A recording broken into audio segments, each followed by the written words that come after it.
Hello po sa inyong lahat mga ka-crypto. Ako po si Pinoy Crypto Trader at sa video na ito ay atin mong pag-uusapan ang tungkol sa balitang ito kay AVAX or Avalanche. Kung saan ang sabi po rito ay AVAX sourced 28% as Grayscale in Franklin Templeton announced positive updates for Avalanche. Ayan, umangat daw po or lamagod daw po ng 28% itong si AVAX dahil po sa meron pong positibong announcement na inilabas ang Grayscale at ang Franklin Templeton. Kaya yan po ang ating pag-uusapan kung ano nga ba yung mga positibong updates na ito kay Avalanche na inilabas ng Grayscale at saka Franklin Templeton. Pero bago po tayo magpatuloy ay nais ko lamang po munang bigyang linaw ang aking disclaimer kung saan ang nilalaman po ng video na ito ay hindi po ito isang financial advice. For education and information purposes lamang po ang layunin nito. Maliban po dito ay nais ko na rin pong magbigay papala na wala pong kahit anumang group chat ang Pinoy Crypto Trader. At ayan, sa ating pong pagpapatuloy ay ang sabi po rito ay the price of AVAX spiked 28.5% as Grayscale Investments and Franklin Templeton release positive updates for the Avalanche ecosystem. Ayan, ang presyo daw ni AVAX ay tumaas ng 28.5% matapos po na maglabas ng isang magandang balita itong si Grayscale Investments at ang Franklin Templeton na may kaugnayan po sa ecosystem ni Avalanche. Ayan. Ang Avalanche ay nakakuha ng atensyon ng mas malawak na crypto community dahil mukhang nagsisimula na ito ng isang makabuluhang pagbaliktad sa kanyang trend or makakaranas siya ng isang matinding trend reversal. Nitong August 5 ay bumagsak po itong si AVAX. Yan, isang open source proof of stake blockchain sa $17.29 na siyang pinakamababang level nito sa loob ng 9 na buwan. Ngayon pa man ay mula noon positibo ang mga galaw nito para kay AVAX na nagrehistro ng malaking pagtaas ng kanyang presyo. At ayan, sa oras po na nailabas ang balita na ito, si AVAX ay may presyo na $25.87 ang kanyang bawat token na nagpapakita po ng pagtaas na 49.62% sa loob lamang ng 2 linggo. At ayon po sa datos mula kay CoinMarketCap, ang presyo ni Avalanche ay tumaas ng 28.5% sa kanyang weekly chart at 10.68% naman nitong nakaraang linggo.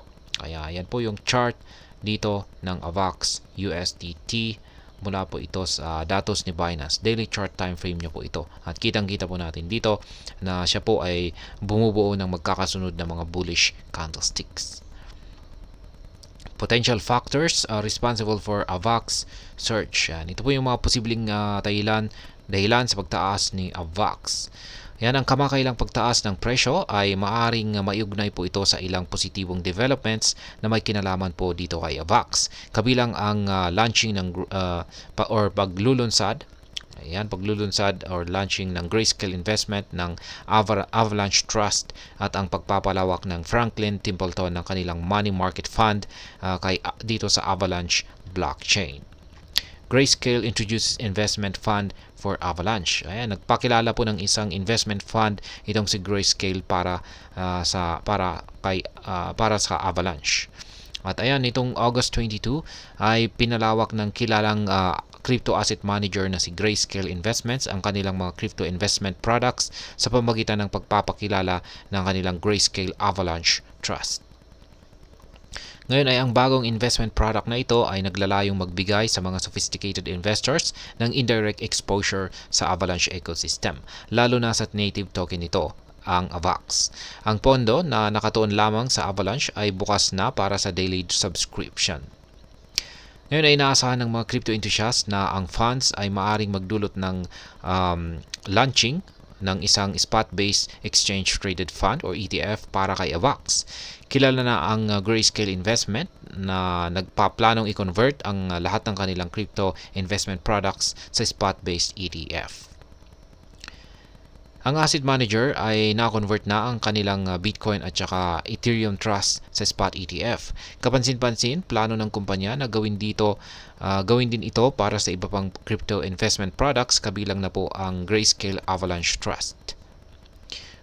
Franklin Templeton expands its tokenized money fund to Avalanche.